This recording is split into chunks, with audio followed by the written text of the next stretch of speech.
He's just 36 years old. He took power in a coup, rejected foreign aid, expelled French troops, pulled out of ECOWAS, cancelled IMF deals, and yet, Burkina Faso's economy is growing faster than expected. Some say he's Africa's new hope. Others call him dangerous.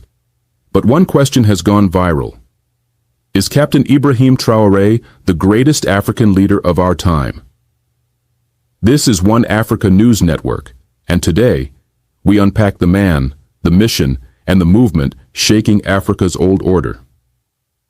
Born in 1988, Ibrahim Traoré rose through the ranks of Burkina Faso's military. A young captain in the artillery, he led a coup in 2022 to overthrow what many saw as a corrupt civilian government backed by France and Western powers. Inspired by Thomas Sankara, Burkina Faso's martyred anti-imperialist icon, Traoré immediately declared an end to foreign military bases and aid dependency. In 2025, Traoré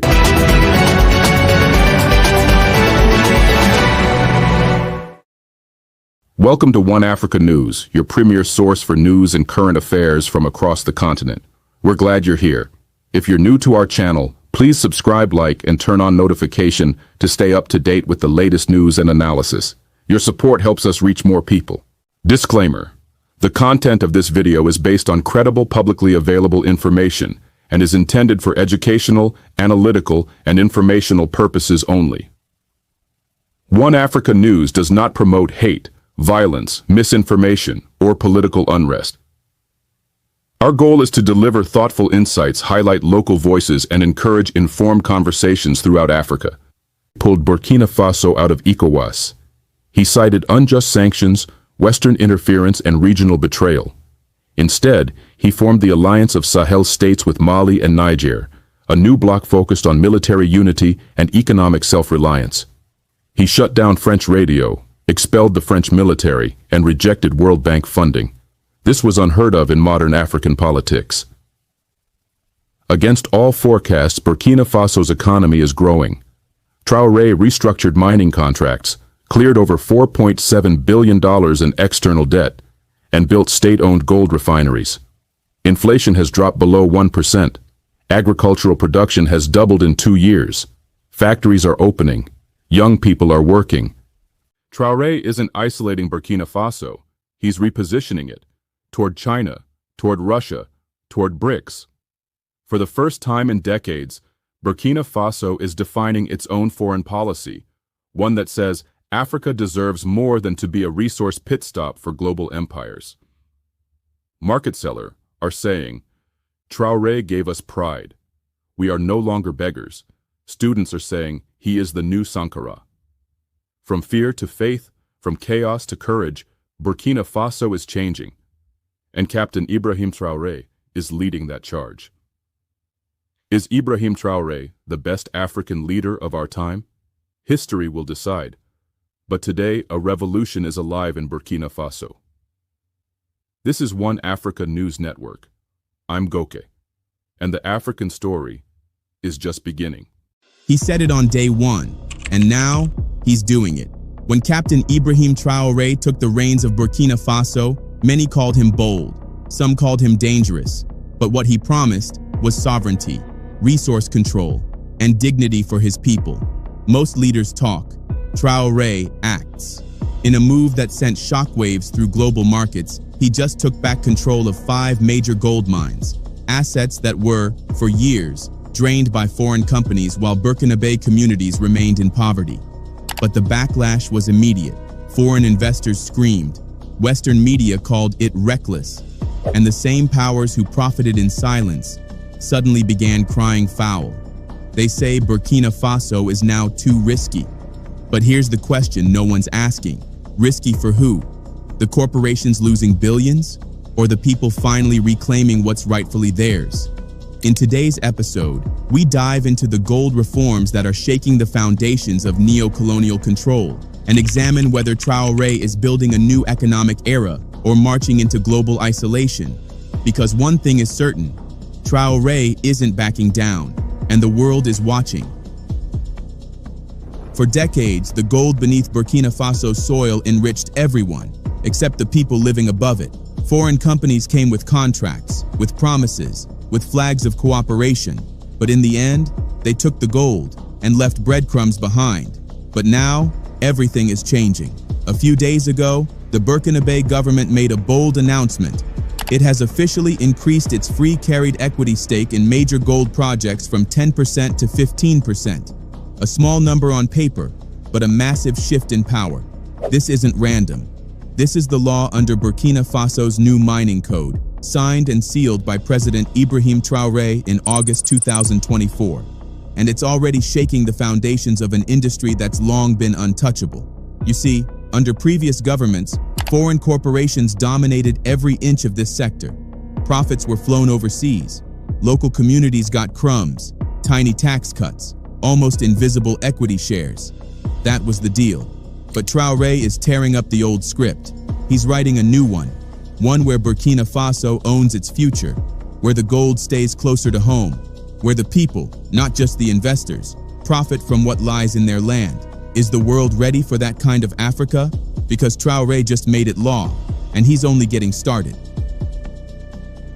This isn't just a policy change, it's a quiet revolution buried in the soil of Burkina Faso. At a glance, it might seem like just another decree, another update to the law.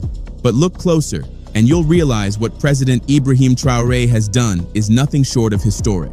For the first time in decades, the gold beneath Burkina Faso will no longer be controlled entirely by foreign hands. The government has officially increased its free carried equity stake in all major gold mining projects from 10% to 15%. And here's the twist, it's cost-free. The state now owns 15% of every mining operation in the country without paying a single franc. No interest, no investment, just ownership, automatic and unapologetic. But Traoré didn't stop there. Hidden deeper in the new mining code is a second, more powerful clause. A paid equity stake of 30 to 35% reserved for either local investors or the government itself. That means that, in total, Burkina Faso can now hold between 45 to 50% of every single gold mine operating within its borders. Half the gold, half the control, half the profits, retained by the nation that owns the land. It's not just smart policy, it's economic justice. For too long, foreign companies have dominated Burkina Faso's mining industry, extracting billions in gold and sending the wealth overseas, while local communities watched from the sidelines. Under past civilian governments, these deals were signed without resistance. The result? An industry built on exploitation, where the state settled for scraps through minimal taxes and token equity shares. But President Traoré is rewriting the rules. The new mining laws are clear in their intent: to increase the sector's contribution to the state, to strengthen local ownership, and to empower Burkina Faso workers and businesses in the mining supply chain. In essence, Traoré is building a gold economy that serves the people first, not foreign shareholders. And that's why the backlash has already begun. Investors are calling Burkina Faso too risky. The same corporations that once cheered partnership are now warning of instability. But what they truly fear is losing control. Because for the first time, Burkina Faso is not asking, it is demanding. And through this new code, Traoré has sent a clear message to the world. The era of silent exploitation is over. If you want our gold, you share the wealth, or you walk away. How many other African nations will dare to follow this example? And more importantly, how long before the global powers try to shut this movement down? What President Traoré is doing in Burkina Faso is not only bold, it's disruptive. In sharp contrast to many other African nations that still hold only a 10% stake in their mining projects, Burkina Faso is charting a different course, one rooted in sovereignty and accountability. But ownership is just the beginning. Under Traoré's new mining code, one of the most groundbreaking provisions is the reduction of mining agreements from the entire lifespan of a mine, down to just 5 years.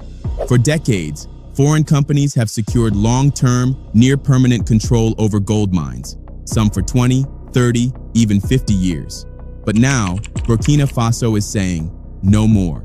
Under the new law, mining contracts are reviewed every 5 years. And here's the catch. Renewal isn't automatic. If the operation is no longer in the national interest, if the benefits no longer serve the Burkina Faso people, the government holds the power to revoke the deal. In short, companies will no longer extract wealth unchecked. They will have to earn their place every 5 years or be sent packing. Naturally, this didn't go down well with the foreign investors. At first, there was resistance, hesitation, pushback, warnings about investor confidence. But eventually, all major players in Burkina Faso's gold sector agreed to adhere to the new mining code. They had no choice. This is the new reality, and Traoré isn't backing down. And so, in alignment with this bold framework, the government announced the official increase of its free carried equity stake from 10% to 15%. This change isn't symbolic. It affects high-profile, high-yield projects across the country. Among them, the Sanbrado, Kiaka, and Toega gold projects, all operated by Australia-listed West African Resources. The Kiaka mine alone is expected to produce 234,000 ounces of gold per year for the next 20 years, making it one of the largest and most strategic mining operations in the country. Sanbrado, already in operation since 2020, contributed over 206,000 ounces to the national output in 2024. What's more remarkable is that these foreign operators, despite initial reluctance, eventually agreed to the terms, following intense discussions with the Burkina government and other local stakeholders. It wasn't just diplomacy, it was pressure, it was principle, it was the assertion of a new national identity, one where foreign profits no longer outweigh domestic progress. Burkina Faso is no longer a silent spectator in its own economy. Under President Traoré, it is now a regulator, a shareholder, and a gatekeeper. And every mine, every ounce, every contract must now serve the Burkina people first. And just when the world thought Traoré had gone far enough, he went even further. In a move that shook the global mining industry to its core, the authorities in Burkina Faso officially completed the handover of 5 gold mining assets to full state ownership. This wasn't symbolic. This wasn't partial. These are complete takeovers, marking a seismic shift in the nation's strategy to reclaim its most valuable natural resources. For the first time in decades, Burkina Faso isn't just renegotiating terms, it's taking full control. The assets transferred include 2 fully operational gold mines and 3 major exploration licenses. Until now, they were held by subsidiaries of London-listed mining giants like Endeavour Mining and Lilium. But not anymore. These include Wagnion Gold SA, Simafo Bungu SA, Resources Ferke SARL, Griffon Minerals Burkina Faso SARL, and Lilium Mining Services Burkina Faso SARL. Names that once dominated the extraction of Burkina gold now permanently returned to the people. In simple terms, these mines, once operated and profited from by foreign companies, now belong 100% to the government of Burkina Faso.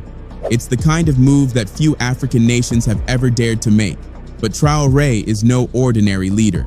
For him, this is not just about economics, it's about dignity. To manage these newly acquired strategic assets, the government has established a powerful new entity, the Société de Participation Minière du Burkina, SOPAMIB. This state-owned mining company is tasked with owning, operating, and overseeing key gold mining operations across the country. It's not just a management company, it's a symbol of a new era.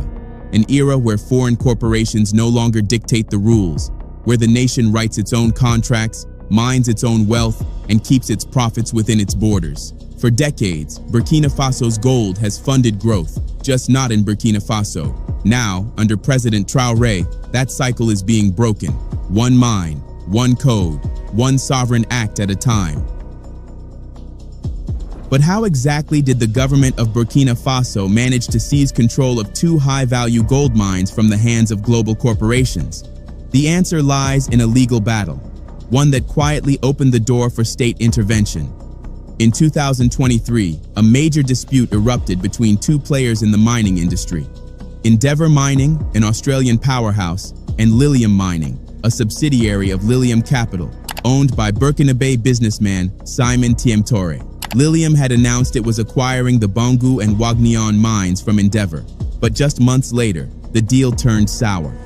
Endeavour took Lilium to the London Court of International Arbitration, demanding the recovery of $125 million, which it claimed was still owed. Lilium struck back, accusing Endeavor of concealing critical information during the transaction. The battle quickly escalated, with both companies entrenched in a standoff that threatened the stability of two major mining operations. Then, in a move that surprised everyone, the government of Burkina Faso stepped in, not as a referee, but as a resolver. And their solution? Bold, simple, and unprecedented. Both mines would be handed over to the state. Just like that, what was once a corporate dispute became a gateway to national reclamation. Under the terms of the settlement, Burkina Faso agreed to pay Endeavor $60 million in cash, staggered in 3 installments by the end of the year. But that wasn't all. The government also secured a 3% production royalty from the Wagnion mine, up to 400,000 ounces of gold sold. In return, Endeavor dropped its legal claims, and Lilium relinquished its rights. The result? 2 strategic gold mines, Boungou and Wagnion, now belong to the Burkina state. What started as a corporate tug-of-war ended as a masterstroke of diplomacy and national strategy. President Traoré's administration turned conflict into opportunity, debt into leverage, and legal chaos into sovereign gain. These are not just policy wins. They are nation-defining victories, achieved without a single shot fired. All of this, every reform, every reclaimed mine, every renegotiated deal, is perfectly aligned with President Ibrahim Traoré's guiding principle: sovereign ownership of Burkina Faso's natural resources, optimized for the benefit of its people. And make no mistake, this is not the end. It's only the beginning. The government has made it clear. The push for nationalization will continue. With global gold prices surging by 27% this year, the state stands to gain even more from increased control. According to Burkina officials, these reforms are not just economic policies. They are a moral necessity, a historic correction. It's about reclaiming control over what has always belonged to the people. But not everyone is celebrating. Western investors, whose profit margins once thrived in the shadows of lax oversight, are sounding the alarm.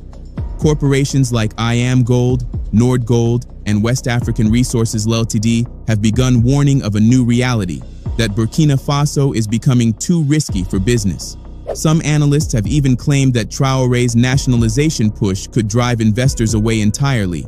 But here lies the deeper question: what is the point of welcoming investment if the people see no real benefit? For too long, African nations have been told that foreign capital is the path to progress, that if they open their doors wide enough, wealth will trickle down. But decades of this approach, pushed aggressively by institutions like the World Bank and the IMF, have delivered a different reality. Yes, the mines were built. Yes, the gold was extracted. But where did the wealth go? And when Africa tries to stand on its own feet, when it demands fair terms and sovereign rights, it's suddenly labeled high risk, corruption, instability, policy uncertainty. These are the phrases used to undermine reform, to keep the system locked in place. But in Burkina Faso, that narrative is being broken. Traoré has made it clear. This isn't about scaring off investors. It's about attracting the right ones, the ones who understand that this land is not for sale. That partnership must mean equality. That investment must deliver more than profit. It must deliver justice. And for the first time in a long time, that message is coming not from outside Africa, but from deep within its heart. For years, foreign companies have exploited Africa's vulnerabilities with astonishing ease and made massive profits in record time. These corporations didn't come to build, they came to extract. And despite the worsening insecurity in the Sahel, they haven't left. Why would they? The profits are too good. Instead, they've adapted, hiring private armed operatives to protect their assets while local communities remain trapped in poverty and fear. This is the cost of foreign investment, dressed up as development. And behind this system, propping it up with polished words and endless reports, stand the World Bank and the IMF. For decades, these institutions have pushed a single narrative: that Africa must open its doors to the West, liberalize, deregulate, privatize. They've encouraged African leaders to sign deals quickly, without leverage, without transparency, and without guarantees for their people. As a result, many African governments have grown too comfortable, too dependent, too afraid to demand more. Negotiations became handshakes, not battles. And the outcome? Foreign corporations reaped billions, while African nations were left with the scraps. Take the recent oil deal between the Republic of Congo and a Russian company. On the surface, it sounds like a breakthrough, but look closer. Congo was granted just a 10% stake, while the Russian company secured 90% control for 25 years. In exchange, Congo will receive just over $100 million for a quarter of a century's worth of oil. And what happens after those 25 years? The asset is returned to Congo, with only 5 to 10 years of life left in the oil field. This isn't partnership, it's a slow-motion robbery dressed in legal contracts. So the question remains, how are these deals a benefit to Africa? If sovereignty is being traded for pocket change, if nations are giving away entire industries in exchange for temporary cash, who truly wins? President Traoré seems to understand this, and through Burkina Faso's mining reforms, he is sending a powerful message to the rest of the continent. Africa doesn't need to beg for ownership, it needs to take it back. It's a hard truth, but the deal signed by Congo is not an exception, it's the rule. A painful example of the types of agreements African nations have signed for decades, contracts that favor foreign corporations and leave the people with dust.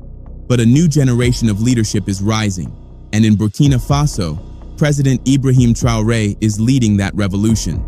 His recent mining reforms aren't isolated gestures. They are part of a deliberate strategy to reclaim national resources and reassert economic sovereignty. One by one, Traoré is dismantling the old system. In February 2024, Burkina Faso's newly appointed Minister of Mines, Yacouba Zabré, announced the immediate suspension of gold and precious metal exports from artisanal mining. It was a shock to the industry, but a necessary one. The goal? To clean up the sector, stop unregulated exports, and create a framework where Burkinabe gold is properly tracked, taxed, and traded for the benefit of the nation, not the black market or shadow dealers. But the real surprise came even earlier. In January 2024, the country inaugurated its first ever mining waste processing facility, a groundbreaking step in managing mining byproducts. This wasn't just a symbolic event, it was a technological leap, placing Burkina Faso as the second country in all of Africa to develop and deploy this kind of advanced mining residue technology. President Traoré, standing before the press and the people, called it part of the Burkinabe revolution. And in that moment, it was clear. This revolution isn't only about who owns the mines, it's about who owns the future. By creating a value chain around extractive industries, Traoré is building something deeper than policy. He's building self-reliance. He's turning Burkina Faso from a source of raw materials into a producer of value, innovation, and national pride. While other leaders sign away resources for short-term gains, Traoré is investing in long-term infrastructure, in technology, and in the people themselves. This is more than a gold policy. This is a movement, one that dares to say, Africa deserves more, and Burkina Faso will lead the way. And here's what makes this moment even more powerful. Burkina Faso is not alone.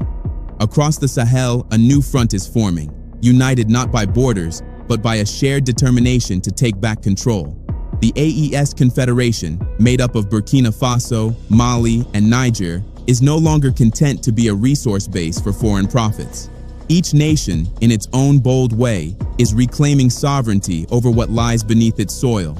Just like Burkina Faso, Mali is one of Africa's largest gold producers. And just like Burkina Faso, Mali's gold sector has been under the grip of Western companies for decades. Canadian giants like Barrick Gold and B2 Gold, Australia's Resolute Mining, and Britain's Hummingbird Resources, they all built their fortunes on Malian gold, while the people saw only fragments of the wealth their land produced.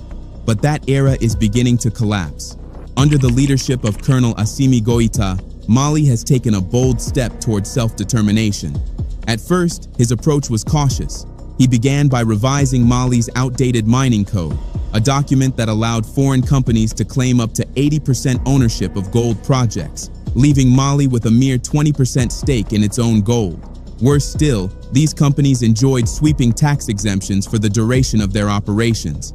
It was a deal designed for profit, not for people. But Goïta saw through it. On August 28, 2023, he signed a new mining code into law, one that rebalanced the scales. The new code allows Mali to claim up to 35% stakes in all new mining projects and, critically, removes tax exemptions for foreign operators. From now on, every company extracting gold from Malian soil will pay its taxes, no exceptions. The goal is clear: increase government revenue, boost national control, and double the mining sector's contribution to the economy, from around 10% of GDP to 20%. But beyond the numbers, this is about dignity. It's about putting an end to the era where African nations were told to be quiet, take what they're given, and be grateful for it. Now, Mali stands alongside Burkina Faso. Together with Niger, these nations are writing a new chapter in African resource politics. One where contracts are not dictated by Washington or London, but by Ouagadougou, Bamako, and Niamey. One where Africa doesn't just supply the gold, it controls it. And just like that, a third nation stepped into the ring. Niger, long considered France's most strategic partner in the Sahel, is now turning the tables. For decades, the country's vast uranium reserves, among the richest in the world, have powered France's cities, industries, and nuclear plants. Yet Niger itself remained in the dark, literally and economically. Since independence, its uranium sector has been dominated by Orano, the French state-owned nuclear fuel company. The deals were signed quickly, quietly, under the promise of military protection and political security for Niger's leadership. Orano became the sole uranium giant in Niger.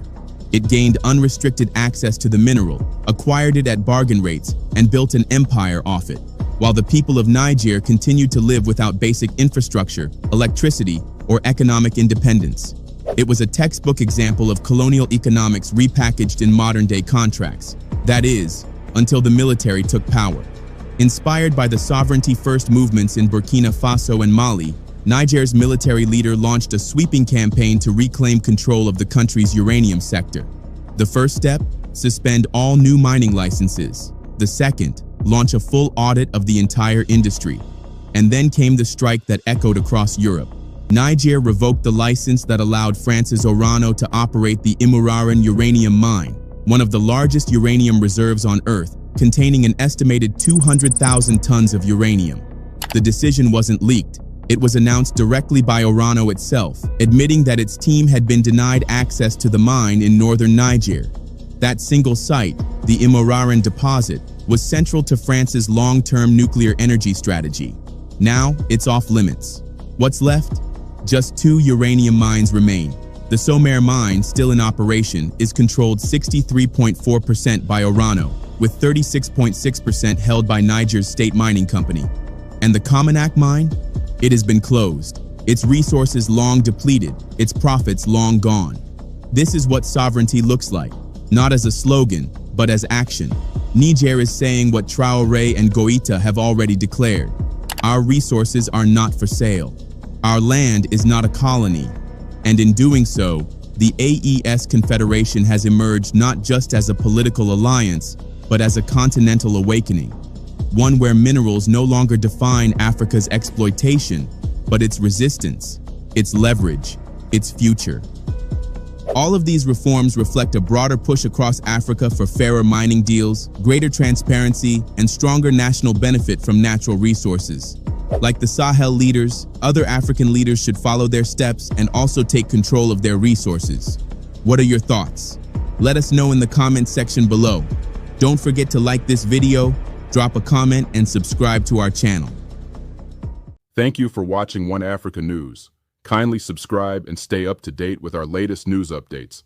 Like, comment, and share our videos with your friends and family.